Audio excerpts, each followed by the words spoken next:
Do you want to overcome procrastination and stay motivated as an INFP? Here are 5 unique strategies that I use. 1, embrace your indecisiveness to explore more options.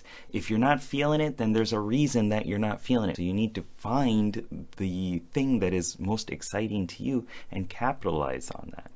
2, you need to use your downtime to fuel your creativity. If you're not exploring yourself in your downtime and your identity, then you're going to get exhausted. So you need to delve into your own stories and your own personal passions and intrigue.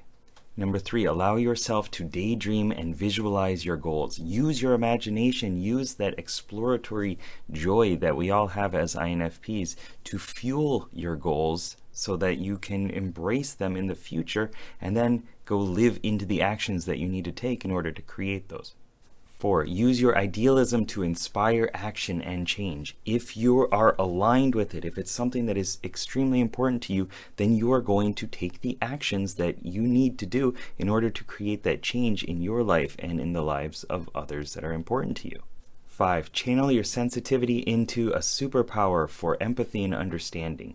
You have such an ability to tap into what is intrinsically important in human nature, and finding some sort of thing within somebody else that is going to motivate you to take those actions is going to be extremely important. For me, it's like if I don't make a video, if I don't get out of my comfort zone, then I'm hurting somebody by not giving them the information or the motivation, the inspiration that I possibly could. So tie it to another individual and use that as fuel to keep you going.